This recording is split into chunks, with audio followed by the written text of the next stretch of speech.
আসসালামু আলাইকুম। Comilla modern high স্কুলে আয়োজিত অনলাইন শিক্ষা কার্যক্রমে কুমিল্লা মডার্ন হাই স্কুলের অষ্টম শ্রেণীর শিক্ষার্থীদেরকে অনলাইন ক্লাসে স্বাগতম জানাচ্ছি। আমি সহকারী শিক্ষক Mohammad Moniruzzaman Monir, Comilla modern high school, Comilla. অষ্টম শ্রেণীর শিক্ষার্থীরা, আমরা আজকে সিলেবাসে তথ্য যোগাযোগ প্রযুক্তি বিষয়ে চতুর্থ অধ্যায় স্প্রেডশিটের ব্যবহার নিয়ে আলোচনা করব। আশা করি তোমরা মনোযোগ সহকারে ক্লাসটি দেখবে এবং কোনো কিছু না বুঝতে পারলে বারবার ক্লাসটি দেখবে।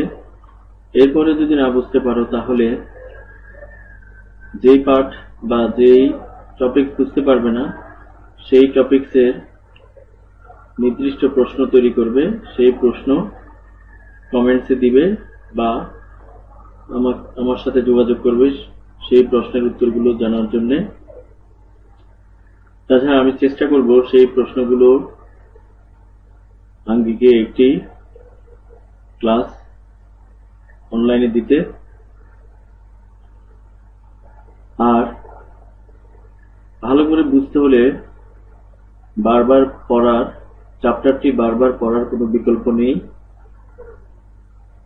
তুমি ভালো রেজাল্ট করতে হলে তোমাকে অবশ্যই বইয়ের প্রত্যেকটি লাইন ভালোভাবে পড়তে হবে, প্রত্যেকটি পার্ট ভালোভাবে পড়তে হবে, ইম্পর্টেন্ট লাইনগুলো মুখস্থ করে ফেলতে হবে, ইম্পর্টেন্ট পার্টগুলো মুখস্থ করে ফেলতে হবে। যেহেতু তোমরা জানো যে তথ্য যোগাযোগ প্রযুক্তি জেএসসি পরীক্ষায় 50 নম্বরের হয়ে থাকে।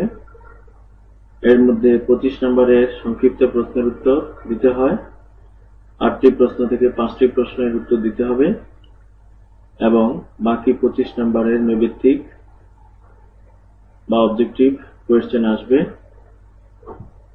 অবজেক্টিভ এবং সংক্ষিপ্ত প্রশ্নের উত্তর উভয়টিতেই ভালো করতে হলে তোমাকে প্রচুর পরিমাণে বই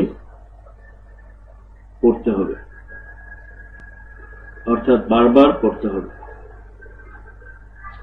যাক, আমরা আজকে স্প্রেডশিটের ব্যবহার নিয়ে আলোচনা করব।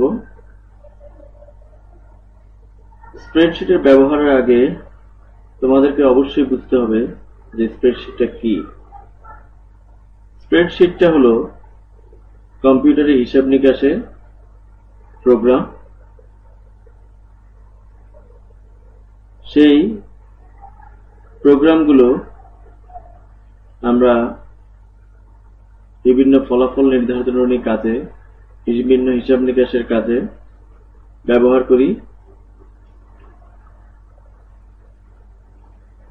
তোমরা জানো যে মানব জাতির আদিকাল থেকে মানুষকে বিভিন্ন বিষয়ের হিসাব রাখতে হতো। কখনো পাথরে, কখনো গাছের বাকলে, বিভিন্ন প্রকারে মানুষ চিহ্ন দিয়ে হিসাব রাখার চেষ্টা করত এবং মানুষের এই চেষ্টা থেকেই মানুষ হিসাব নিকাশকে সহজতর করার স্বার্থে আবিষ্কার করে অ্যাবাকাস নামক একটি গণনাকারী যন্ত্র, অর্থাৎ প্রাচীন গণনাকারী যন্ত্র হলো অ্যাবাকাস। যখন কাগজ কলম আবিষ্কার হয়, বিশেষ করে কাগজ আবিষ্কার হয়, সেই কাগজেই মানুষ হিসাব রাখা চেষ্টা করত। প্রযুক্তিগত বিকাশের কারণে মানুষ ক্যালকুলেটর আবিষ্কার করে এবং মানুষকে হিসাব নিকাশের কাজে কিছুটা স্বস্তি এনে দেয়। তবুও জটিল ও দীর্ঘ হিসাবের ক্ষেত্রে মানুষের সমস্যা থেকেই যায়, কিন্তু মানুষ চেষ্টা করতেই থাকে এবং মানুষ এই চেষ্টা কম্পিউটার আবিষ্কার করে। সেই কম্পিউটার আবিষ্কার করার পর মানুষের এই জটিল হিসাব নিকাশ করার বা দীর্ঘ হিসাব নিকাশ করার সমস্যা অনেকটাই দূর হয়।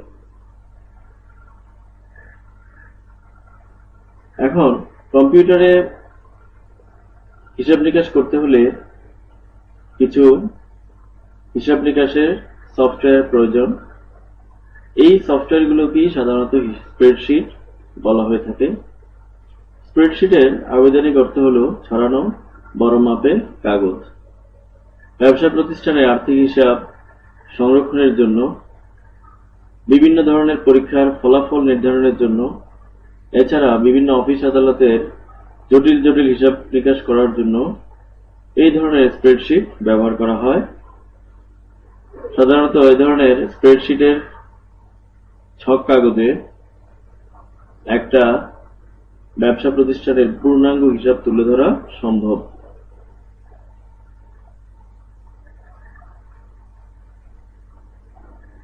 একসময় কাগজের স্প্রেডশিট ছিল, এখন সেটি কম্পিউটার নির্ভর বা সফটওয়্যার নির্ভর স্প্রেডশিট প্রোগ্রাম হয়ে গেছে। এর ফলে কাগজের স্প্রেডশিটের স্থান আস্তে আস্তে সফটওয়্যার নির্ভর স্প্রেডশিট প্রোগ্রাম দখল করে নিয়েছে। তাই স্প্রেডশিটের ব্যবহারও, অর্থাৎ কম্পিউটার স্প্রেডশিটের ব্যবহারও জনপ্রিয় হয়ে উঠছে।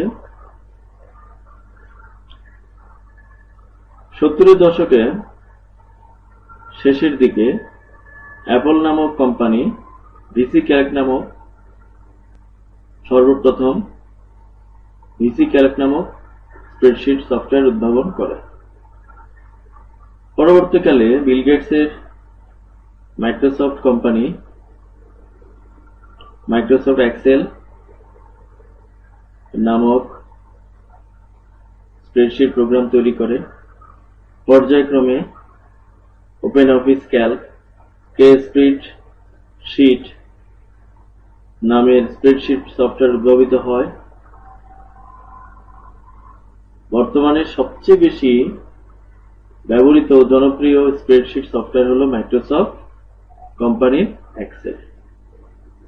তোমরা সবাই জানো, আমরা ডেস্কটপ, ল্যাপটপ, যে ধরনের কম্পিউটারই ব্যবহার করি না কেন, সবগুলোই কম্পিউটারই, অর্থাৎ বেশিরভাগ কম্পিউটার উইন্ডোজ নির্ভর, এবং উইন্ডোজও মাইক্রোসফট কর্পোরেশনের তৈরি অপারেটিং সিস্টেম।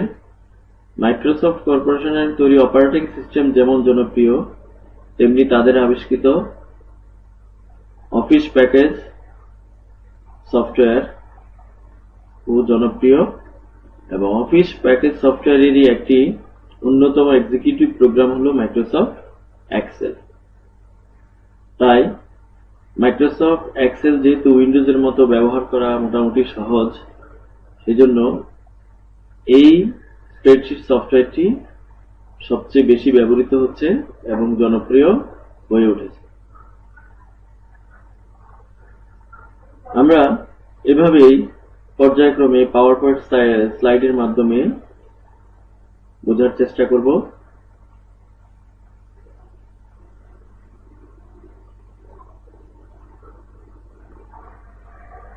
এই চিত্রগুলো,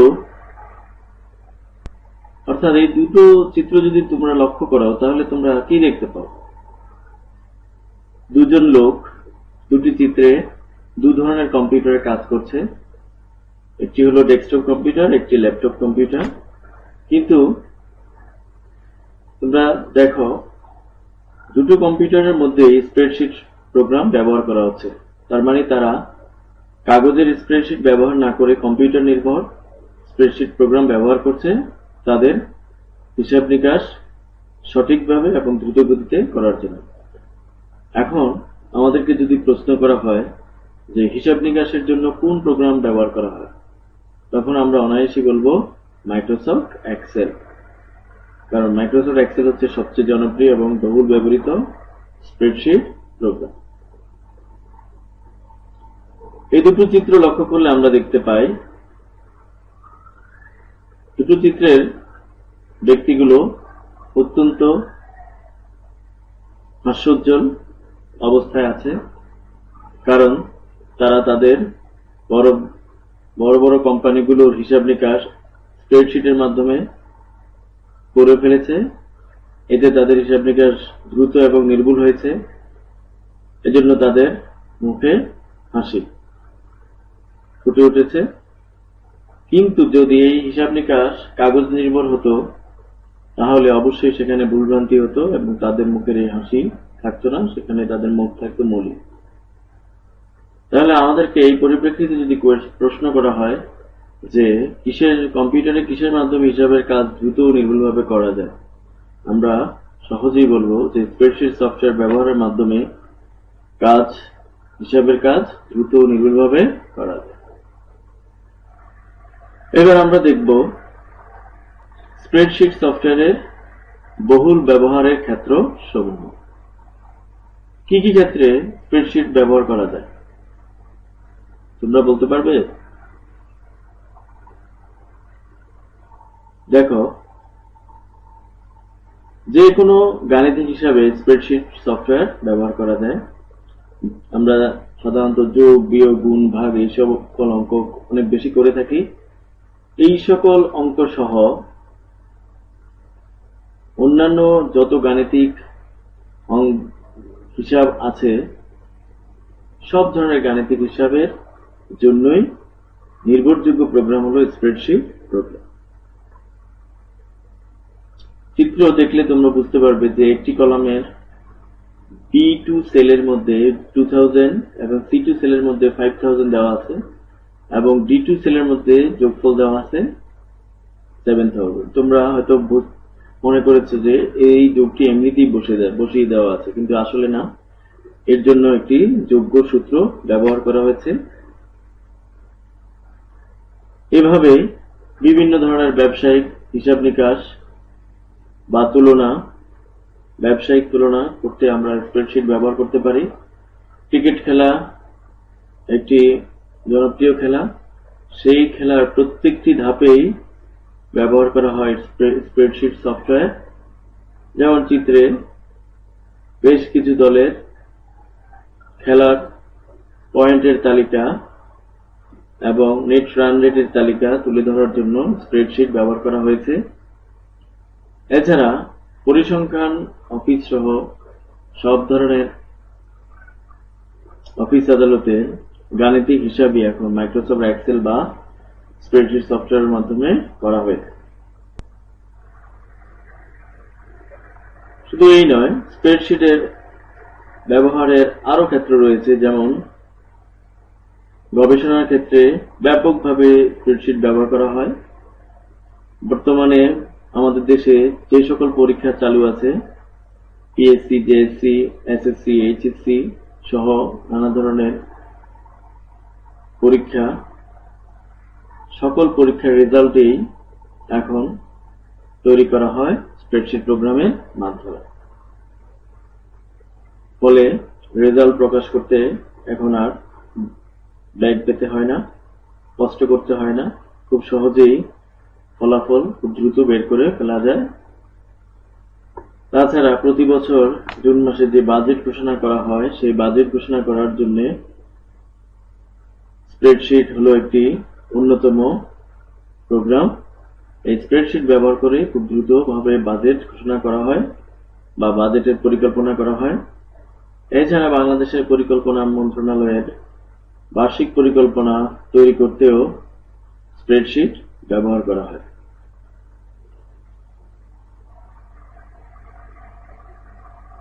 তাহলে আমরা আজকে স্প্রেডশিটের ব্যবহার এবং স্প্রেডশিট নিয়ে আলোচনা করলাম বা আরো আলোচনা করব। স্প্রেডশিট ব্যবহারের ক্রম বিকাশ। প্রথমেই আমি এটি আলোচনা করেছিলাম যে স্প্রেডশিটের আজকের এই কম্পিউটার নির্ভর স্প্রেডশিট কিভাবে এসেছে। যে প্রথম মানুষ হিসাব নিকাশের জন্য যে যন্ত্রটি আবিষ্কার করে তার নাম হলো অ্যাবাকাস। অ্যাবাকাস আবিষ্কার করেই মানুষ বসে থাকেনি, হিসাব নিকাশের কাজকে আরো বেশি বেগবান করার জন্য তারা ক্যালকুলেটর আবিষ্কার করে। ক্যালকুলেটর আবিষ্কার করার পর জটিল জটিল হিসাব নিকাশ দ্রুত গতিতে করার জন্য তারা কম্পিউটার আবিষ্কার করে এবং কম্পিউটার আবিষ্কার করার পর কম্পিউটারে বিভিন্ন ধরনের উপযোগী স্প্রেডশিট সফটওয়্যার তৈরি করা শুরু হয়ে যায়। যেমন ভিসি ক্যালক সর্বপ্রথম আবিষ্কৃত স্প্রেডশিট সফটওয়্যার, তারপর এক্সেল, ওপেন অফিস ক্যালক ইত্যাদি।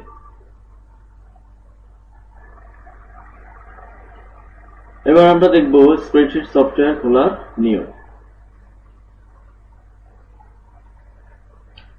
এই চিত্রটি যদি আমরা দেখি যে প্রত্যেক উইন্ডোজ অপারেটিং সিস্টেমেই একটি উইন্ডোজ টাস্ক বার নামে বার থাকে, তার সর্ববাম পাশে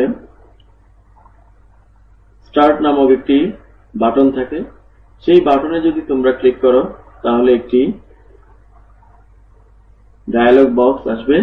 সেই ডায়ালগ বক্সের ভিতর থেকে প্রোগ্রাম নামক অপশনটি সিলেক্ট করতে হবে। প্রোগ্রাম নামক অপশনটি সিলেক্ট করার পর তার সামনে আরেকটি সাব ডায়ালগ বক্স আসবে। সেই ডায়ালগ বক্স থেকে আমাদেরকে সরাসরি মাইক্রোসফট এক্সেল সিলেক্ট করতে হবে। এছাড়া অন্যান্য কিছু উইন্ডোজ অপারেটিং সিস্টেমে ভিন্নভাবেও থাকতে পারে। যেমন স্টার্ট বাটনে ক্লিক করার পর অল প্রোগ্রামস থাকতে পারে। সেই অল প্রোগ্রামসে ক্লিক করার পর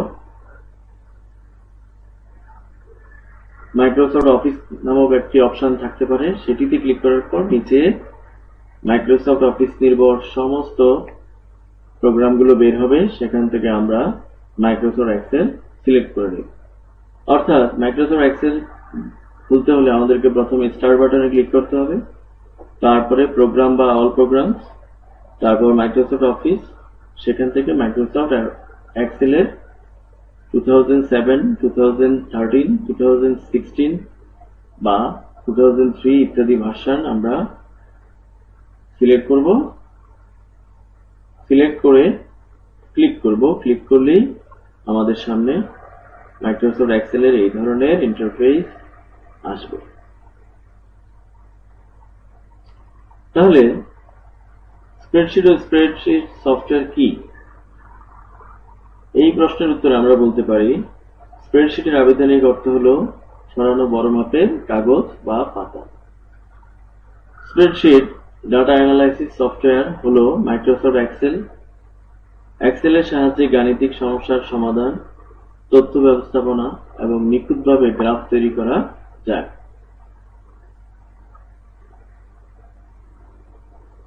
স্প্রেডশিট প্রোগ্রাম। স্প্রেডশিট হলো এক ধরনের কম্পিউটার প্রোগ্রাম। যদি আমাদেরকে জিজ্ঞেস করা হয় যে স্প্রেডশিট প্রোগ্রাম কি, তখন আমরা বলবো স্প্রেডশিট হলো এক ধরনের কম্পিউটার প্রোগ্রাম।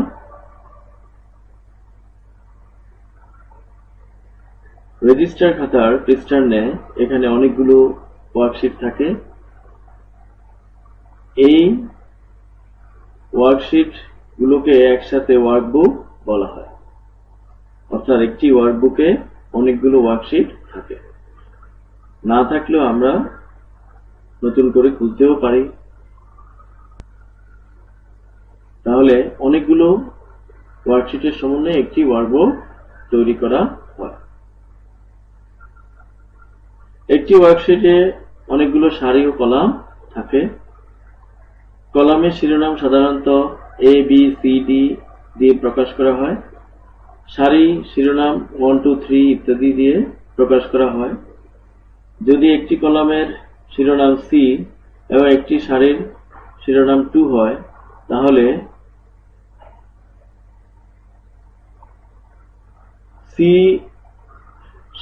সি কলাম এবং 2 সারির ছেদবিন্দুতে অবস্থানকারী সেলের নাম হবে C2। এবার আমরা স্প্রেডশিট সফটওয়্যারের বিভিন্ন টুলবার সম্পর্কে পরিচিত হব। তোমরা দেখতে পাচ্ছ যে সবুজ অ্যারো চিহ্ন নির্ভর প্রথম যে বারটি দেখা যাচ্ছে এটাকে বলা হয় টাইটেল বার। তারপর টাইটেল বারের নিচে যে বারটি দেখা যাচ্ছে যেখানে insert, page layout, formulas, data, review, view, developer ইত্যাদি মেনু থাকে। মেনুর ভিতর বিভিন্ন কাজের অপশন থাকে, এজন্য এটিকে বলা হয় মেনু বার।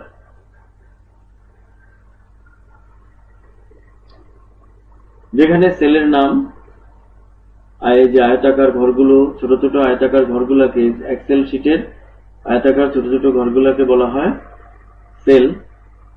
এখন সেলের আমরা কখন কোন সেলে অবস্থান করব সেই নামটি আমরা দেখব অ্যাড্রেস বারে। এটাকে অ্যাড্রেস বারও বলা হয় বা সেল রেফারেন্স নেম বক্সও বলা হয়।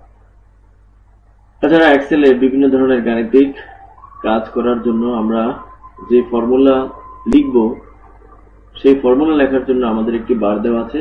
এই বারটির নাম হলো ফর্মুলা বার। স্প্রেডশিটের কাগজটি যেহেতু ছড়ানো বড় মাপের কাগজ, সেহেতু পুরোটা একসাথে আমাদের সামনে নাও থাকতে পারে। এই জন্য উপর থেকে নিচে দেখার জন্য আমরা যে বার ইউজ করব তাকে বলা হয় স্ক্রোল বার। উপর থেকে নিচে দেখার জন্য ভার্টিক্যাল স্ক্রোল বার, দুটো স্ক্রোল বার আছে, একটি ভার্টিক্যাল স্ক্রোল বার, অপরটি হরাইজন্টাল স্ক্রোল বার। হরাইজন্টাল স্ক্রোল বার দিয়ে আমরা ডান থেকে বাম বা বাম থেকে ডানে ওয়ার্কশিটকে নিয়ে যাব। এখানে এবিসিডি চিহ্নিত যে স্তম্ভগুলো আছে এগুলোকে বলা হয় কলাম, এবং 1 2 3 4 চিহ্নিত যেই ঘরগুলো আছে সেগুলোকে বলা হয় রো বা সারি। আর যেই সেলটি সিলেক্টেড আছে সেটিকে বলা হয় অ্যাক্টিভ সেল, আর যেগুলো সিলেক্টেড নাই সেগুলোকে বলা হয় ইনঅ্যাক্টিভ সেল। এই হলো মাইক্রোসফট এক্সেলের সাধারণ পরিচিতি। এছাড়া আরো অনেক অপশনই এখানে দেওয়া আছে, আপাতত আমরা এগুলোই মনে রাখার চেষ্টা করব। নিচে শীট 1, শীট 2, শীট 3 নামে কিছু ট্যাব আছে, এগুলাকে বলা হয় ওয়ার্কশিট ট্যাব। এখানে একটু বানান ভুল আছে, এটা ট্যাব হবে। এভাবে একটি ওয়ার্কবুকে 3টি ওয়ার্কশিট থাকে। এই ওয়ার্কশিটগুলো ছাড়াও যদি আমাদের আরো ওয়ার্কশিটের প্রয়োজন হয় তাহলে আমরা সামনে একটি বাটন আছে, সেই বাটনে ক্লিক করলে নতুন আবার আরেকটি শীট 4, শীট 5 নামে এভাবে একটি একটি করে নতুন ওয়ার্কশিট খুলতে থাকবে। আশা করি তোমরা এই অপশনগুলোর নাম বা এই বারগুলোর নাম মুখস্থ করবে। এখন আমাদেরকে যদি প্রশ্ন করা হয় ওয়ার্কশিট কি, তখন আমরা এর উত্তরে লিখব ওয়ার্কশিটের আবিধানিক অর্থ হচ্ছে কাজ করার কাগজ। অর্থাৎ মাইক্রোসফট অফিস এক্সেলে সারি এবং কলামের সমন্বয়ে আয়তাকার ঘর বিশিষ্ট যে কাগজে প্রোগ্রামের কাজ করা হয় বা গাণিতিক কাজ করা হয়, হিসাব নিকাশের কাজ করা হয়, তাকে ওয়ার্কশিট বলে। ওয়ার্কশিটের গঠন CDE এগুলো দ্বারা কলাম বোঝায়, 1 2 3 এগুলো দ্বারা রো বোঝায়। কলামের বাংলা নাম হলো স্তম্ভ আর রো এর বাংলা নাম হলো সারি। আর কলাম এবং স্তম্ভের সমন্বয়ে আয়তাকার ছোট ছোট ঘরগুলোকে বলা হয় সেল।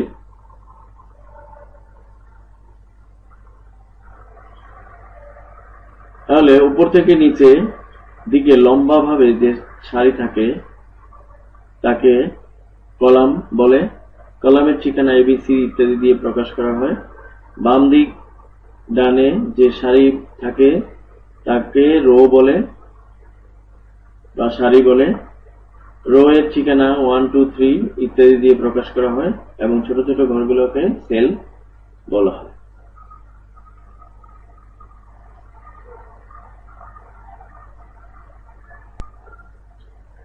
এতক্ষণ আমাদের যে আলোচনা হলো তার পরিপ্রেক্ষিতে আমি তোমাদেরকে কয়েকটি প্রশ্ন দিলাম, তোমরা এগুলো খাতায় লেখার চেষ্টা করবে। যেমন 1 স্প্রেডশিট কি, 2 দুইটি প্রাচীন গণনা যন্ত্রের নাম লিখো, 3 একটি ওয়ার্কশিটে কতটি সারি থাকে।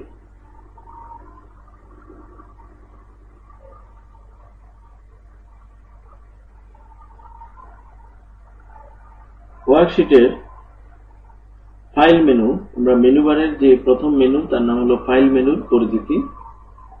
ফাইল মেনু নিয়ে যেহেতু আমাদেরকে একটু বেশি কাজ করতে হয়, এজন্য এর পরিচিতির প্রয়োজন আছে। ফাইল মেনুর প্রথমেই থাকে নিউ বাটন। নিউ বাটনে ক্লিক করলে নতুন কোনো ফাইল অর্থাৎ নতুন একটি ওয়ার্কশিট ওপেন হবে। অর্থাৎ নতুন কোনো ওয়ার্কশিট ওপেন করতে নিউ বাটন ব্যবহার করা হয়। ওপেন, সেভ করা ফাইল বা ওয়ার্কশিট যেটি আমরা পূর্বে সেভ করব, সেটি যদি আমাদের ওপেন করার দরকার হয় তাহলে আমরা ওপেন বাটন ইউজ করে সেই ফাইলটির নাম সিলেক্ট করলেই হয়ে যাবে। অর্থাৎ পূর্বে সংরক্ষিত ফাইল খুলতে এটি ব্যবহৃত হয়। ওয়ার্কশিটে নতুন কোনো কাজ করে সংরক্ষণ করতে আমরা সেভ বাটন ইউজ করব। চলমান ফাইলকে সংরক্ষণ করতে সেভ বাটন ইউজ করা হয়। সেভ এজ বাটন, সংগৃহীত ফাইলকে ভিন্ন নামে, একটি ফাইলকে অপর নামে যদি একই ফাইলকে ভিন্ন নামে যদি আমরা সংরক্ষণ করতে চাই তাহলে আমরা সেভ এজ বাটন ইউজ করব। এছাড়া ওয়ার্কশিটে লেখা যদি আমাদের ছাপানোর প্রয়োজন হয় তাহলে আমরা প্রিন্ট বাটন ইউজ করব। চলমান ফাইলকে প্রিন্ট করতে অর্থাৎ ছাপাতে আমরা প্রিন্ট বাটন ইউজ করব। আর ওয়ার্কশিটের কাজ বন্ধ করতে আমরা বা চলমান ফাইলকে বন্ধ করতে আমরা ক্লোজ বাটন ইউজ করব।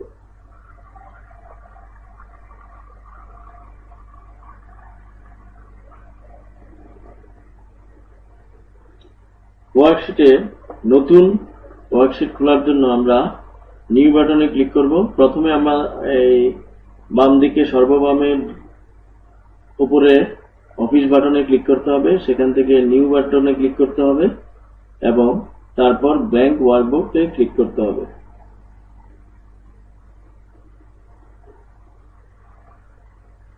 স্প্রেডশিট ফাইল বা ডকুমেন্ট সংরক্ষণ করতে প্রথমে আমাদেরকে পুনরায় আগের মতোই অফিস বাটনে ক্লিক করতে হবে, তারপর সেভ বা সেভ এজ বাটনে ক্লিক করতে হবে এবং যে ফাইল আমরা সংরক্ষণ করব তার একটি সুন্দর নাম দিতে হবে যাতে আমাদের সেই ফাইলের নামটি মনে থাকে এবং সর্বশেষে সেভ বাটনে ক্লিক করতে হবে। প্রথমে ফাইলে ক্লিক, তারপর সেভ এজ এ ক্লিক বা সেভে ক্লিক, তারপর একটি যোগ্য ফাইল নেম এবং সবশেষে সেভ বাটনে ক্লিক করে ফাইলটি সংরক্ষণ করতে হবে। স্প্রেডশিট ফাইল ওপেন করার নিয়ম, প্রথমে অফিস বাটনে ক্লিক করে তারপর ওপেন বাটনে ক্লিক করতে হবে, তারপরে আগের সেভ করা ফাইলের নাম সিলেক্ট করতে হবে এবং সবশেষে ওপেন বাটনে ক্লিক করতে হবে। এখন আমরা যদি পুরো ধাপটি দেখি তাহলে প্রথমে ফাইলে ক্লিক, তারপরে ওপেন বাটনে ক্লিক, তারপরে ফাইল নেম সিলেক্ট করতে হবে এবং ওপেন বাটনে ক্লিক করতে হবে।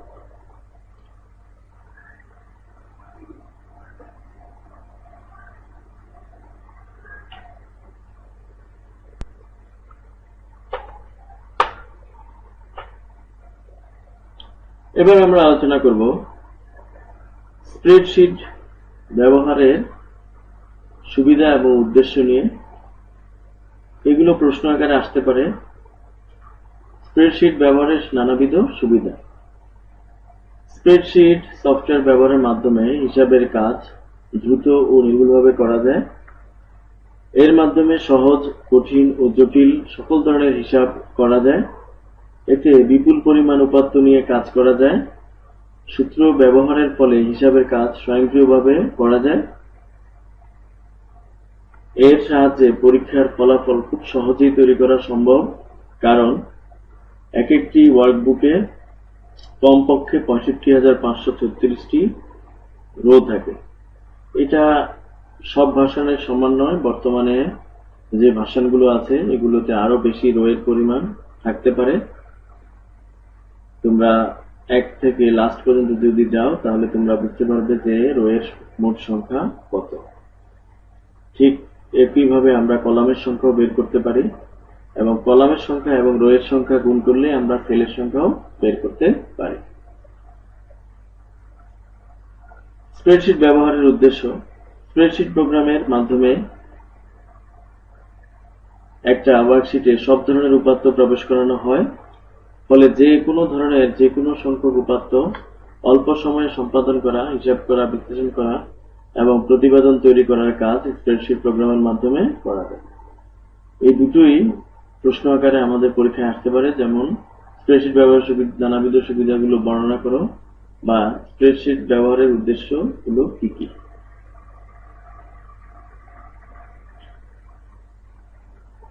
এই আলোচনার পরিপ্রেক্ষিতে আমরা এই প্রশ্নগুলো পেতে পারি যে স্প্রেডশিট প্রোগ্রাম বলতে কি বোঝায়, স্প্রেডশিট ব্যবহারের নানাবিধ সুবিধাগুলো কি কি। এই দুটো প্রশ্ন তোমরা লিখবে এবং এর উত্তর তোমাদের খাতায় লেখার চেষ্টা করবে। স্প্রেডশিট ও স্প্রেডশিটের ব্যবহার, অর্থাৎ কি কি গাণিতিক কাজে স্প্রেডশিট ব্যবহার করা হয়। আমি প্রথমে বলেছি যে কোনো ধরনের গাণিতিক কাজই স্প্রেডশিটে করা যায়, শুধু নিয়ম কানুনগুলো আমাদেরকে জানতে হবে। আমরা এখন যোগ, বিয়োগ, গুণ, ভাগ কিভাবে করতে হয় তা সম্পর্কে আলোচনা করব। যেমন এখানে একটি ছক দেওয়া আছে যে একটি দোকানে প্রতিদিন বিভিন্ন ধরনের চকলেট বিক্রি হয়। তার পরিপ্রেক্ষিতে সোমবারে ওই দোকানে মার্স বার নামে চকলেট একটি বিক্রি হয়েছিল, টুইক্স নামে চকলেট 7টি বিক্রি হয়েছিল, বাউন্টি নামে চকলেট 8টি বিক্রি হয়েছিল এবং অন্যান্য চকলেট 1টি বিক্রি হয়েছিল। এখন আমাদেরকে যদি ওই দিনের টোটাল বিক্রির হিসাব বের করতে হয়, চকলেটের হিসাব, তাহলে আমাদেরকে যে সূত্রটি লিখতে হবে সেটি হলো, এখানে প্রথম চকলেটের সংখ্যা দেওয়া আছে B4 সেলে এবং সর্বশেষ দেওয়া আছে B7 সেলে, মাঝখানে B5, B6 আছে। তাহলে এখানে যে সূত্রটি তৈরি করা হয়েছে এটা রেঞ্জ দিয়ে, অর্থাৎ তুমি প্রথমে লিখবে সমান সমান ইকুয়াল টু, তারপরে সাম লিখবে, যোগ করতে হলে সাম লিখতে হবে, প্রথম বন্ধনী দিয়ে প্রথম সেলের নাম লিখবে বা ক্লিক করলেই লেখা হয়ে যাবে। তারপরে তুমি রেঞ্জ দিবে বা অনুপাতের চিহ্ন দিবে, দেওয়ার পর B7 লিখে ব্র্যাকেট শেষ করে এন্টার প্রেস করবে। তাহলে এখানে দেখবে যোগফল এসে গেছে, যোগফল হবে 17। এরপর বাকি দুটি কলামের যোগফল বের করার জন্য আমাদেরকে আর সূত্র লিখতে হবে না। আমরা এই ফলাফলের এই সেলের এখানে এই কোণায় এসে সেল পয়েন্টারটা ধরে লেফট বাটনে চেপে এভাবে টান দিলেই আমাদের এই সূত্র অনুযায়ী এখানে ফলাফল বের হয়ে যাবে। যেমন এখানে বের হয়েছিল 17, এখানে বের হবে 12, এখানে বের হবে 8। তাহলে দেখো একবার আমরা সূত্র লিখেছি, কিন্তু বাকিগুলোর জন্য আমাদেরকে সূত্র লিখতে হবে না, সূত্র কপি করেই আমরা এইগুলো এমনিতেই বের করে ফেলতে পারব। তারপর এখানে আমরা ভাগের ব্যবহার দেখতে পাচ্ছি যে 50 ভাগ 10, এখানে রেজাল্টই হয়তো ভুল আছে, এটা 5 হবে, 7.5 উঠে গেছে, তোমরা এটি 5 ধরে নিবে। তাহলে এরপর গুণ, 10কে 8 দিয়ে গুণ করলে 80 হয়, তারপর 50-এর সাথে 10 যোগ করলে 60 হবে এবং 10 থেকে 5 বিয়োগ করলে 5 হবে। এই চিহ্নটিকে কম্পিউটারের ভাষায় স্ল্যাশ বলে, এটাকে অ্যাস্টারিস্ক বলে, যেটি গুণের চিহ্ন হিসেবে পরিচিত, এটা প্লাস সাইন, এটা মাইনাস। তাহলে এভাবে আমরা কম্পিউটারে স্প্রেডশিটে গাণিতিক কাজ করতে পারি। একটি কলামে যদি অনেকগুলো নাম্বার দেওয়া থাকে, যেমন A2 তে 1, A3 তে 9, A4 এ 2, A5 এ 5, A6 এ 7 এবং A7 এ 4, A8 এ 10 এবং A9 এ 8 দেওয়া আছে। এই ভ্যালুগুলো এখানে বসানো আছে। এখন আমাদেরকে যদি বলা হয় এই কলামের সবচেয়ে মিনিমাম ভ্যালু কোনটা, সবচেয়ে ছোট সংখ্যা কোনটা, তাহলে মিনিমাম ভ্যালু বের করার জন্য আমরা ইকুয়াল টু মিন, এরপরে A2 থেকে A9 পর্যন্ত রেঞ্জ দিলে এন্টার প্রেস করলে এখানে 1 বের হয়ে যাবে। যদি সবচেয়ে বড় সংখ্যা বের করতে হয় তাহলে ইকুয়াল টু ম্যাক্স লিখে A2 রেঞ্জ A9 দিয়ে ব্র্যাকেট শেষ করে এন্টার প্রেস করলে 10 বের হয়ে যাবে, যেহেতু এখানে সবচেয়ে বড় সংখ্যা 10। এবার এই সবগুলোর যোগ করে মোট সংখ্যা দিয়ে ভাগ করলে আমরা জানি গড় বের হয়। তাহলে গড় বের করার জন্য আমাদেরকে যে সূত্র ব্যবহার করতে হবে সেটি হলো ইকুয়াল টু অ্যাভারেজ A2 অনুপাত A9, অর্থাৎ রেঞ্জ A2 রেঞ্জ A9, এরপর এন্টার প্রেস করবে, এন্টার প্রেস করলে 5.75 বের হয়ে যাবে। তোমরা বাসায় এগুলো প্র্যাকটিস করবে এভাবে, যাদের বাসায় কম্পিউটার আছে। এরপর দেখো, শুধু একটি মিনিমাম ভ্যালু বের করা যায় না, সেকেন্ড মিনিমাম ভ্যালু বের করতে করা যায়। যেমন এখানে সেকেন্ড স্মলেস্ট লেটার সংখ্যা কোনটি সেটি বের করতে হলে equal to small A2 range A9, এখানে কমা দিয়ে 2 লিখবে। 2 লিখে, যেহেতু আমরা দ্বিতীয় স্মলেস্ট সংখ্যাটি চাচ্ছি, তারপর এন্টার প্রেস করলে 2 বের হয়ে যাবে, যেহেতু সবচেয়ে মিনিমাম হলো 1, তারপরটি হলো 2। এভাবে থার্ড লার্জেস্ট সংখ্যা কোনটি সেটি বের করতে হলে ইকুয়াল টু লার্জ লিখে A2 অনুপাত A9 লিখে কমা দিয়ে 3 লিখে ব্র্যাকেট শেষ করে এন্টার প্রেস করলেই এখানে 8 বের হয়ে যাবে, কারণ এখানে থার্ড লার্জেস্ট সংখ্যা হলো 8। এভাবে আশা করি তোমরা এই সূত্রগুলো বাসায় একটু চর্চা করবে এবং মুখস্থ করে ফেলবে, তাহলে তোমরা এই সূত্রগুলো লিখতে পারবে, সহজেই ভুলবে না।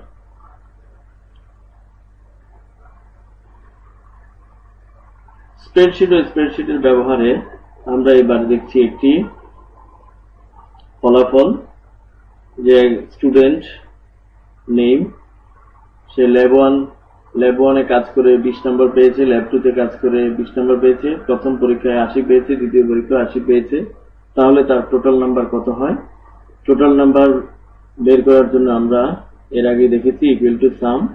যেহেতু প্রথম সে ল্যাব 1 এ যে নাম্বার পেয়েছিল সেটি আছে B2 তে, এবং লাস্ট এক্সাম 2 তে যে নাম্বার পেয়েছে সেটি আছে E2 তে, তাহলে ইকুয়াল টু সাম B2 অনুপাত চিহ্ন দিয়ে E2 লিখে ব্র্যাকেট শেষ করবে, অর্থাৎ রেঞ্জ দিয়ে এন্টার প্রেস করলে এখানে 200 চলে আসবে। একই নিয়মে বাকি ফলাফলগুলো বের করতে হলে আমাদেরকে আর সূত্র লিখতে হবে না, আমরা এইখানে মাউস পয়েন্টার বা সেল পয়েন্টার নিয়ে যখন এই চিহ্ন এসে যাবে তখন আমরা নিচের দিকে লেফট বাটনে চেপে নিচের দিকে টান দিলেই বাকি ফলাফলগুলো অটোমেটিক চলে আসবে। তাহলে দেখো, তোমরা নিজেরাই চিন্তা করে দেখো স্প্রেডশিটে কাজ করতে কত বেশি সুবিধা।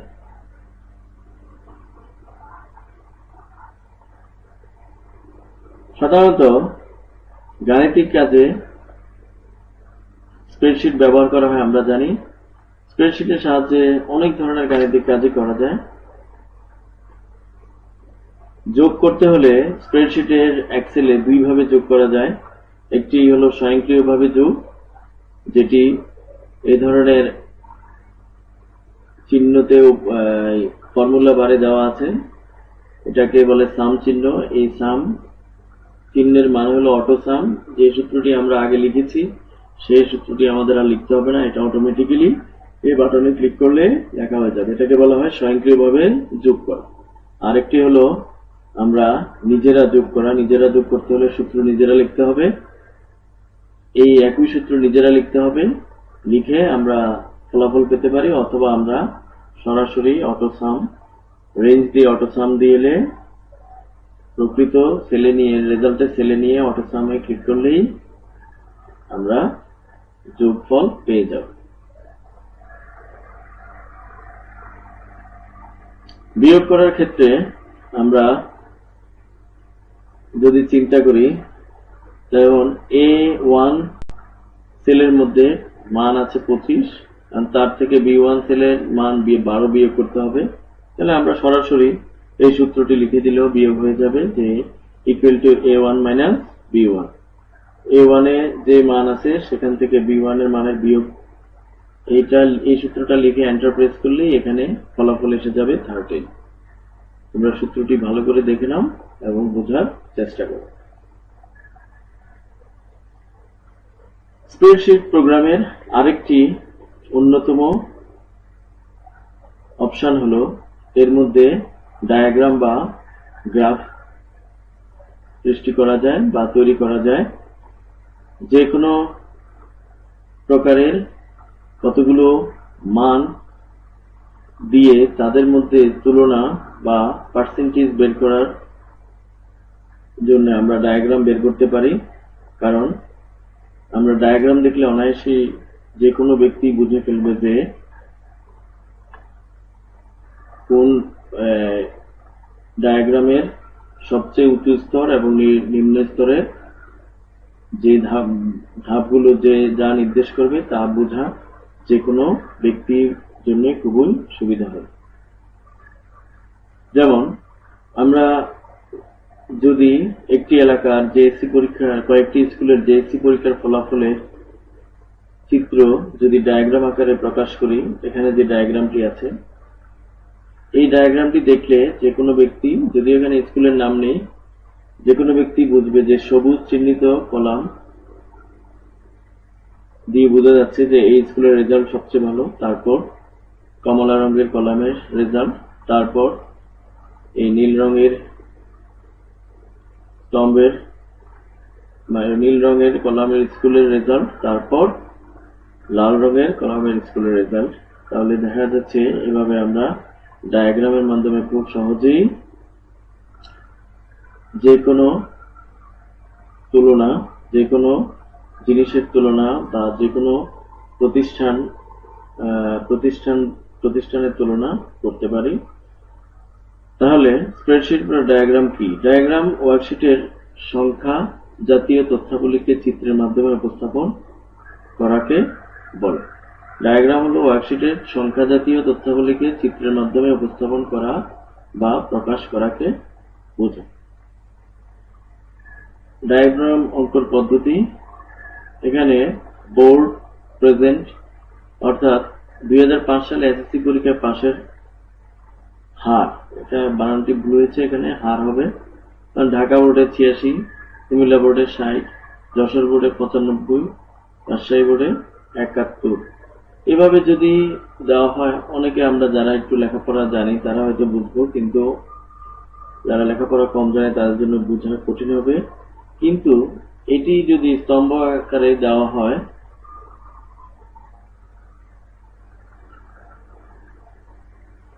এভাবে, তাহলে আমরা সহজেই বুঝে ফেলবো যে সবচেয়ে ভালো রেজাল্ট কোন কোন বোর্ডের এবং পর্যায়ক্রমে নিচের দিকে এসেছে কোন বোর্ড।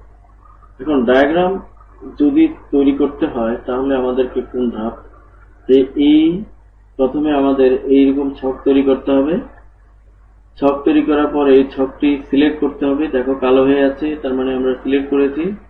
পরে ইনসার্ট মেনু থেকে চার্টস এ ক্লিক করতে হবে। চার্টস নামে অপশন থেকে ক্লিক করে এই চার্টস অপশন থেকে ক্লিক করতে হবে। তারপরে দেখো এখানে অনেকগুলো column diagram, line diagram, pie diagram, bar diagram, area diagram, scatter diagram এবং আদার বিভিন্ন ধরনের ডায়াগ্রাম বা চার্টের বা গ্রাফের নাম আছে, সেইগুলো আমরা সিলেক্ট করে দিব। সিলেক্ট করে দিলেই অটোমেটিক্যালি এরকম ডায়াগ্রাম তৈরি হয়ে যায়। অর্থাৎ ওকে বাটনে ক্লিক করলে, সিলেক্ট করে ওকে বাটনে ক্লিক করলেই নির্দিষ্ট আমরা যে ধরনের ডায়াগ্রাম চাই সেই ধরনের ডায়াগ্রাম স্প্রেডশিটে চলে আসবে। বিভিন্ন প্রকার গ্রাফ বা ডায়াগ্রাম, যেমন কলাম ডায়াগ্রাম আছে, লাইন ডায়াগ্রাম আছে, পাই ডায়াগ্রাম আছে, বার ডায়াগ্রাম আছে। এই জিনিসগুলো তোমরা চিত্র আকারে হয়তো দেখেছো, এখন এগুলোর নামও তোমরা দেখলে, কলাম, লাইন, পাই এবং বার।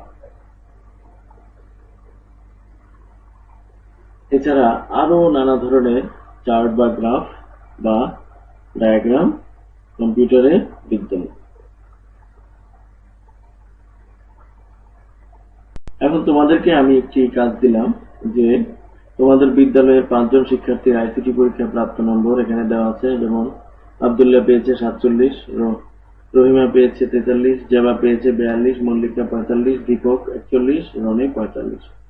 এই ডাটাগুলোর ভিত্তিতে তুমি তোমার কম্পিউটার স্প্রেডশিট প্রোগ্রামে একটি ডায়াগ্রাম তৈরি করো।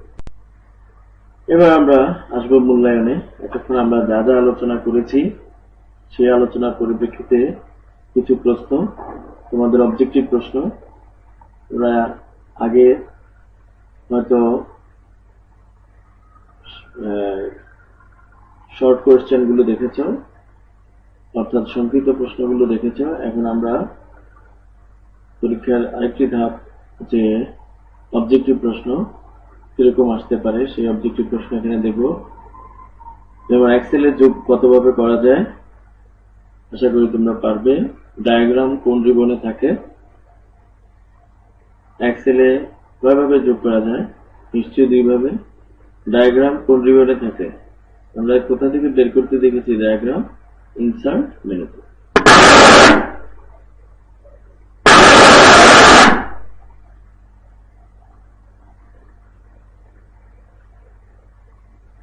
এবার এই বাড়ি কাজটি তোমরা করার চেষ্টা করবে যে এমএস এক্সেলে ডায়াগ্রাম ব্যবহারের ফলে তথ্য খুবই সহজ ও সুন্দরভাবে উপস্থাপন করা যায়। ব্যাখ্যা করবে, খাতায় লিখে তোমরা উত্তর লেখার চেষ্টা করবে। অবজেক্টিভে আমরা আরো কিছু কোয়েশ্চেন দেখব। যেমন প্রথম স্প্রেডশিট সফটওয়্যার কোনটি, এটির উত্তর আশা করি তোমরা পারবে যে প্রথম স্প্রেডশিট সফটওয়্যার হলো ভিসি ক্যালক। মাইক্রোসফট এক্সেল এর কমান্ড গুলো কোন গুচ্ছে সাজানো থাকে, এটির উত্তর হলো রিবন গুচ্ছে। নতুন ওয়ার্কবুক খুলতে কোন কমান্ড দিতে হয়, Ctrl+N।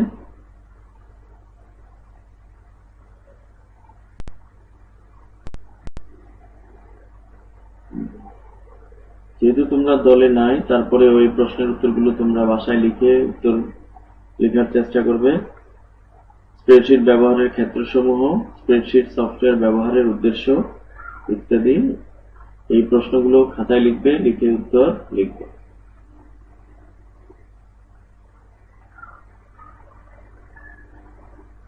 আরো কিছু প্রশ্ন, যেমন স্প্রেডশিটের প্রত্যেকটি পেজকে কি বলা হয়, কয়েকটি স্প্রেডশিট সফটওয়্যারের নাম লিখবে। স্প্রেডশিট সফটওয়্যারের 2টি ব্যবহার কি কি হতে পারে লিখো, ইত্যাদি। মাইক্রোসফট এক্সেল প্রোগ্রাম ব্যবহার করে একটি নতুন ওয়ার্কশিট খোলার ধাপগুলো পর্যায়ক্রমে লিখো। এই ধরনের সংক্ষিপ্ত প্রশ্ন তোমাদের পরীক্ষায় আসতে পারে। তাছাড়া ছোট প্রশ্ন, যেমন স্প্রেডশিট কি, 2টি প্রাচীন গণনা যন্ত্রের নাম কি, একটি ওয়ার্কশিটে কতটি সারি থাকে, স্প্রেডশিট সফটওয়্যার ব্যবহারের উদ্দেশ্য কি। আশা করি তোমরা এই প্রশ্নগুলো অবশ্যই খাতায় লিখে উত্তর লিখবে। সর্বশেষ আরেকটি বাড়ি কাজ, যে তোমার বিদ্যালয়ের কোন কোন ক্ষেত্রে স্প্রেডশিট প্রোগ্রাম ব্যবহার করা হয়ে থাকে তুমি সেটি অনুমান করে লিখবে। যেহেতু তুমি এই চ্যাপ্টারের আলোচনা থেকে জানতেই পেরেছো যে স্প্রেডশিট অনেক কাজেই ব্যবহার করা হয়, এবং একটি বিদ্যালয়ের কোন কোন ক্ষেত্রে এটি ব্যবহার করা যায় তোমার মতামত সেই পরিপ্রেক্ষিতে প্রয়োগ করবে।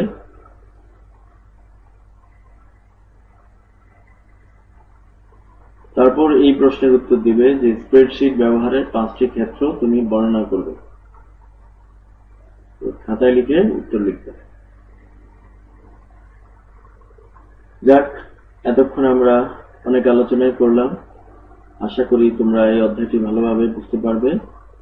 আমার এই ক্লাস এবং বই একসাথে নিয়ে তোমরা যদি ভালোভাবে পড়ো, পর্যবেক্ষণ করো, বারবার ক্লাসটি দেখো, বই দেখো, তাহলে আশা করি তোমাদের কোনো সমস্যা আর থাকবে না। এরপরেও যদি কোনো সমস্যা থেকেই থাকে তাহলে তোমরা আমার সাথে যোগাযোগ করবে, এবং যেই পার্টের সমস্যা হয় বা যে লাইনটি, যে টপিকসটি বুঝতে অসুবিধা হবে তার প্রশ্ন কমেন্টসে লিখলে সেই প্রশ্নগুলোর উত্তর আমি পরবর্তী একটি ক্লাসে দেওয়ার চেষ্টা করব। তোমরা যদি বাসায় বসে নিজে ভালোভাবে লেখাপড়া করো, আশা করি তোমরা সব বুঝতে পারবে এবং 22 তারিখে অনুষ্ঠিতব্য পরীক্ষায় ভালোভাবে অ্যান্সার করতে পারবে।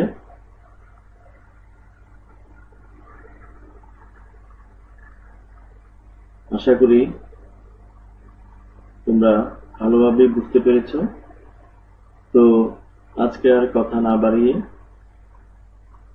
অনলাইন ক্লাসে আজকের মতো সবাইকে ধন্যবাদ জানিয়ে শেষ করছি। আসসালামু আলাইকুম।